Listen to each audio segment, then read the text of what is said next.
Hi, this is Dr. Shweta and welcome to the world of Study with Shweta. आज का हमारा जो video है वो अकाउंटिंग टर्मिनोलॉजी की सीरीज का नेक्स्ट वीडियो है, जिसकी आज की टर्म है स्टॉक यानी रहतिया। What is stock? बिजनेस की टोटल परचेज में से टोटल सेल्स के बाद एक फाइनेंशियल ईयर की duration, financial year means 1 April to 31 March, उस ड्यूरेशन में जितना माल अनसोल्ड यानी बिना बिका रह जाता है वो स्टॉक कहलाता है। Okay, now meaning of stock. Stock includes the value of those goods which are lying unsold on a particular date. व्यवसाय के पास किसी निश्चित समय पर उपलब्ध माल की मात्रा को स्टॉक, स्कंध या रहतिया कहते हैं। बिजनेस है तो उसमें प्रोडक्ट होंगे जिनको सेल करना रहेगा। इन प्रोडक्ट्स को अकाउंटिंग लैंग्वेज में गुड्स या माल कहा जाता है। ये जो माल है वो या तो बिजनेसमैन परचेज करता है और रीसेल करता है या मैन्युफैक्चर करता है और सेल करता है, बट पर्पस होता है सेल करना एंड प्रॉफिट अर्न करना। ओके, तो ये बिल्कुल ज़रूरी नहीं होता कि एक फाइनेंशियल ईयर की ड्यूरेशन में पूरा माल सेल हो ही जाए। फॉर एग्जाम्पल, किसी बिजनेस में फाइनेंशियल ईयर में 1 लाख रुपए का माल खरीदा गया और 31 मार्च तक 80,000 रुपये का माल सेल हुआ, तो 20,000 रुपये का जो गुड्स है वो 31 मार्च को उस फाइनेंशियल ईयर का क्लोजिंग स्टॉक होगा। हमने यहाँ ईयर मेंशन नहीं किया है, ईयर जो भी रनिंग है उसी से हम समझ सकते हैं। So this is the example of stock. Now next is types of stock. First is closing stock. Closing stock means unsold goods at the end of the year. Financial year के and में यानी 31 मार्च तक जितना सामान, जितने products, जितने goods unsold रह जाते हैं, मतलब बिना बिके रह जाते हैं, वो क्लोजिंग स्टॉक कहलाते हैं। Next is opening stock. Closing stock of the previous year becomes opening stock of the next coming year. पिछले साल का जो क्लोजिंग स्टॉक था वो नेक्स्ट फाइनेंशियल ईयर का ओपनिंग स्टॉक बन जाता है। Okay, in short, last years closing stock पिछले फाइनेंशियल ईयर का यानी 31 मार्च 2019 का अगर कोई क्लोजिंग स्टॉक है तो वो 1 अप्रैल 2019 यानी नेक्स्ट फाइनेंशियल ईयर का opening stock as it is उसमें ट्रांसफर हो जाता है। Okay, now these are the other types of stock. First is live stock, जीवित stock.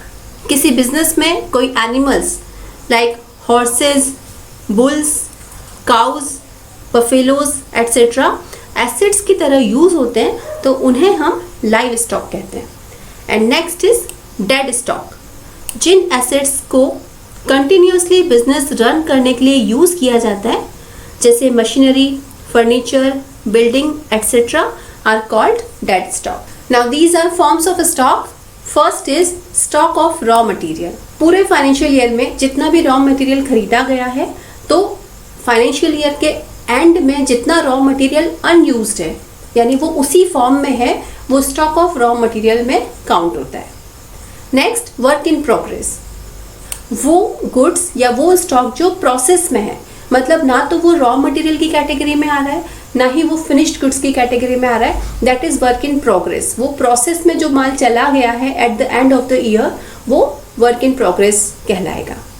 Next is finished goods.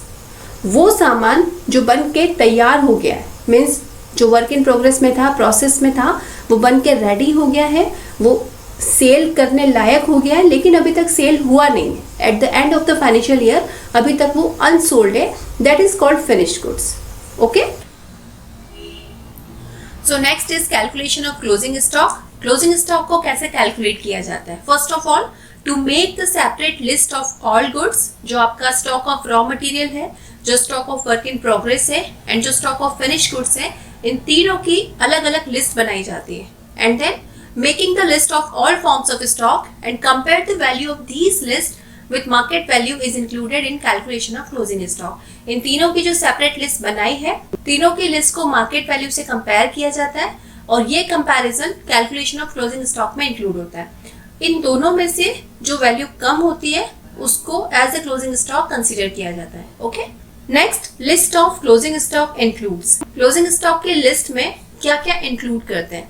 So first is goods which are given to customers on the basis of return, वो goods जो customer को return के basis पे दी गई है, and goods which given to agents for selling purpose but unsold at the end of the financial year. Agents को कुछ गुड्स दी गई है सेलिंग पर्पस से, बट वो फाइनेंशियल ईयर के एंड तक अनसोल्ड है, अभी तक बिकी नहीं है, वो एजेंट के पास ही रखी हुई है, तो उसको भी क्लोजिंग स्टॉक की लिस्ट में इंक्लूड किया जाता है। Okay, so next is list of closing stock does not include, वो गुड्स जो क्लोजिंग स्टॉक की लिस्ट में इंक्लूड नहीं किया जाता।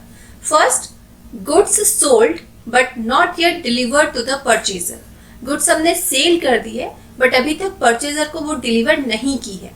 And the second, goods purchased but not yet recorded into the purchase book, goods हमने परचेज तो कर ली है बट अभी तक हमने उसको हमारी परचेज बुक में रिकॉर्ड नहीं किया है, तो ये दो तरह की गुड्स हम क्लोजिंग स्टॉक के लिस्ट में इंक्लूड नहीं करते हैं। Okay, next is valuation of closing stock. दो तरह की प्राइस आपके सामने लिखी हुई है यहाँ पर। First is cost price means लागत मूल्य, and second is market price means बाजार मूल्य, एंड विचएवर इज लेस, इन दोनों प्राइस में से जो प्राइस कम हो, cost price and market price, whichever is less, दोनों में से जो प्राइस कम होगी यानी लागत मूल्य और बाजार मूल्य, दोनों में से जो मूल्य कम होता है उस पे क्लोजिंग स्टॉक को वैल्यूएट किया जाता है। Okay, so this was the simple introduction of stock.